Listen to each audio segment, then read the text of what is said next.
Bueno, hola, nosotros somos el equipo 5 conformado por Paola Betancourt, Erandi Ortega, Marco Tenorio, Aura Tames, Augusto Aguirre y Melissa Trujillo. Bueno, esa es la estación problema, es un supercapacitor que fue otorgado por el profesor hace unas semanas, donde nos dio cierto número de datos y cierto número de resistencias para conformar de qué manera puede funcionar este circuito con un supercapacitor.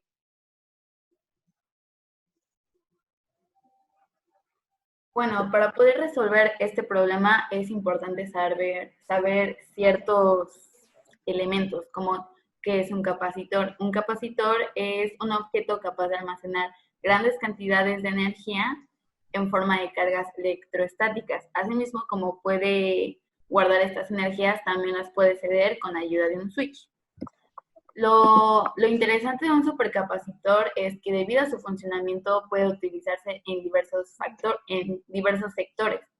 Y una de las cosas más importantes es que al no tener ningún elemento tóxico no es dañino para el medio ambiente, lo cual lo hace muy bueno para nuestro red.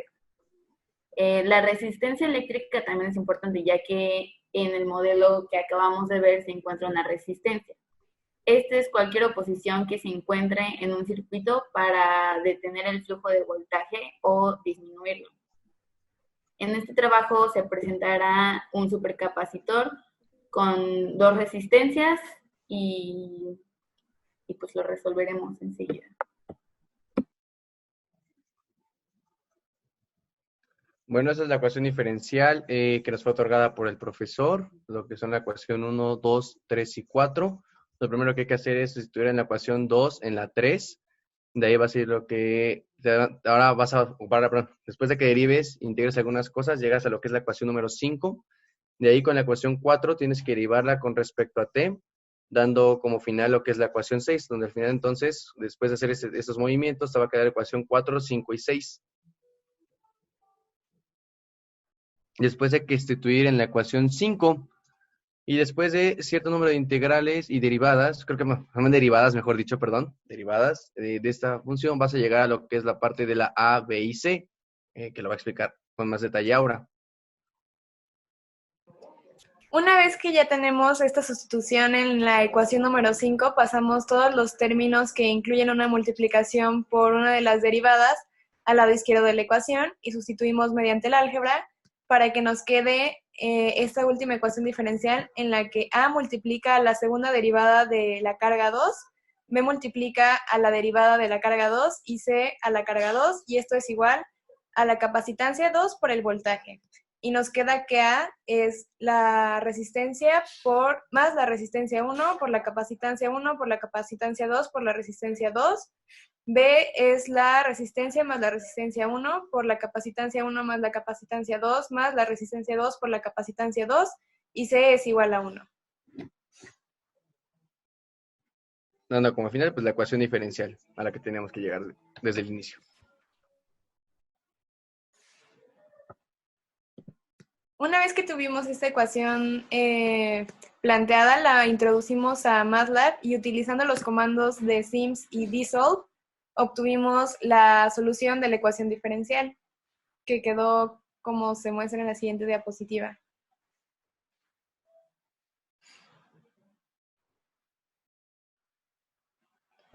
A es igual a 1.1 por 10 a la menos 5. Esto la obtuvimos introduciendo los valores que nos daban en el planteamiento del problema. B es igual a 0.0230 y C es igual a 1. Y esto en MATLAB nos dio igual a E a la menos T por 2046.5 por 1.1 por 10 a la menos 6 menos todos estos términos más 1 sobre 2000. Y esta es la solución de la ecuación diferencial que nos dio MATLAB.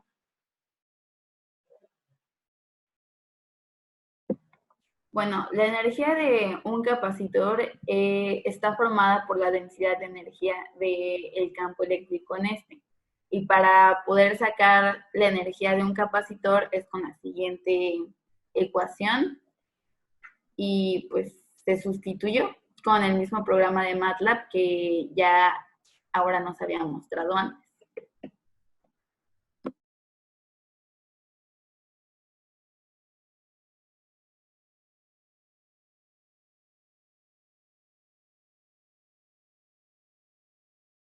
Bueno, para sacar las constantes de tiempo utilizamos los valores que nos dieron la diapositiva pasada, que es A, B y C. Le puedes regresar a la diapositiva.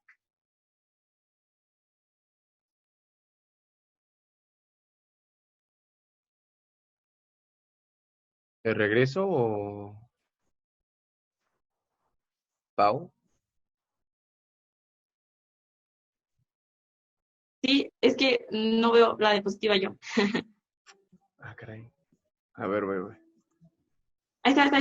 Bueno, sí. Y usando la fórmula general, sustituimos en A, B y C y salieron que R1 es menos 44 y R2 menos 200, menos 2046. Y entonces con la fórmula que nos dio el profesor Zambrano es 1, para sacar tau, es 1 sobre el valor absoluto de la R y al final nos dieron 0.022 segundos y 0.0004 segundos.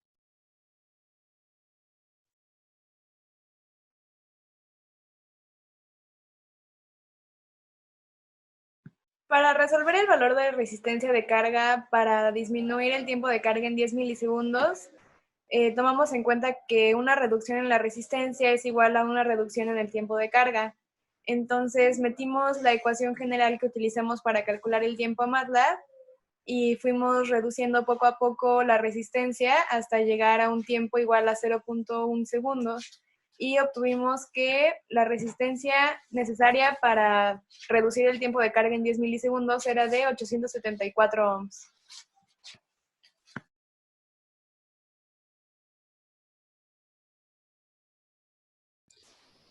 Bueno, después utilizamos la aplicación LTSpice, que sirve para modelar circuitos. En este caso es un circuito RC porque tiene resistencias y capacitancias y bueno, la batería que es el voltaje.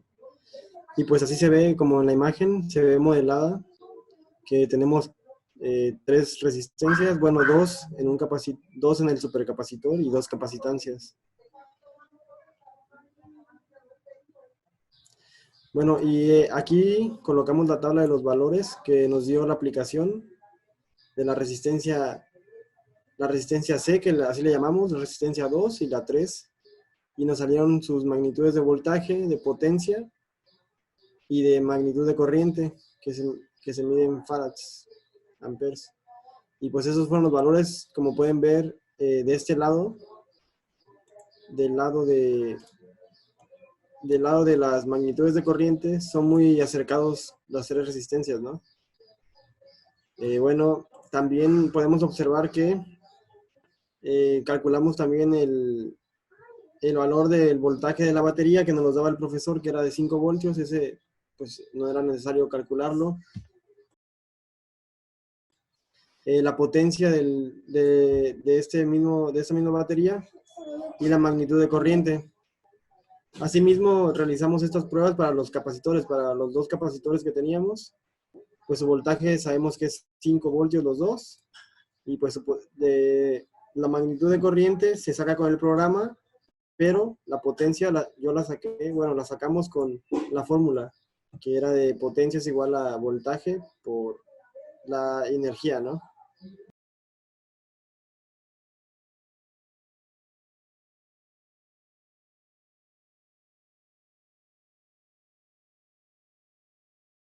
¿Puedes borrar los círculos? Ah, ya.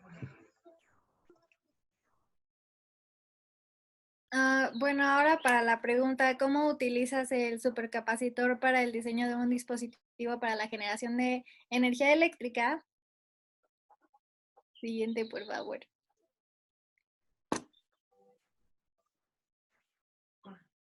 Tenemos aquí un poco más de características, aparte de las que dijo Mel al principio. Es que pueden llegar a almacenar hasta 100 veces más energía que los capacitores electrolíticos por unidad cúbica. Aguantan muchos más ciclos de cargas y descargas que las normales y de forma mucho más rápida y tienen mayor densidad de potencia. Algunas de las aplicaciones en las que ya se usan son almacenamiento de datos y redes eléctricas inteligentes. Con esto se refiere a las celdas solares y los generadores, aerogeneradores. Bueno, como todos sabemos, basándonos en lo que es esto, tenemos un problema muy grande de la proporción que se crea de dióxido de carbono diario en todo el planeta. Esto provocado por vehículos, ya sean estándar, o sea, que todo el mundo use, o transporte público en general. Y creo que el aumento de ese tipo de vehículos va excesivamente en aumento, ya que es un transporte necesario para trasladarse en las grandes ciudades como lo que es la Ciudad de México. Y bueno, una de nuestras propuestas de solución es que sabemos que hacer el cambio a coches eléctricos aún es muy caro y no tiene la eficacia que tiene la gasolina. Sin embargo, creemos que con un supercapacitor en cada vehículo podría ser más llamativo el uso de estos vehículos. Pongámosle que lo que queremos hacer es que, aparte de que estén eléctricos, tengan como una batería extra con un supercapacitor que almacene la energía generada por la fricción de las llantas pues ahora sí que con el piso. Y en lugar de que esa energía se pierda, se esté almacenando en un supercapacitor y sea como energía de reserva y de emergencia en caso de que no haya alguna subestación cercana para reabastecer el vehículo eléctrico. Y con esto podemos llegar a reducir hasta un 39% la contaminación de dióxido de carbono, un aproximado más o menos.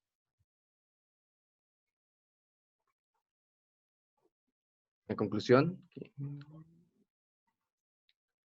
Oh, wow. Bueno, en conclusión. Pues finalmente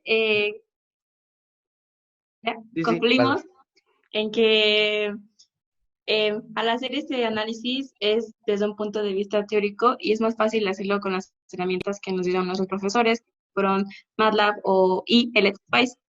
Y nosotros aprendimos qué son los supercapacitores, para qué sirven sus aplicaciones y creemos que esas cosas serán la clave para mejorar los coches eléctricos y que puedan ser una solución más sustentable. Y pues finalmente todo lo que aprendimos en este proyecto y en la clase, sabemos que en un futuro nos va a ayudar en nuestra carrera profesional y lo que queda de la carrera, más bien, y para la vida profesional. Gracias.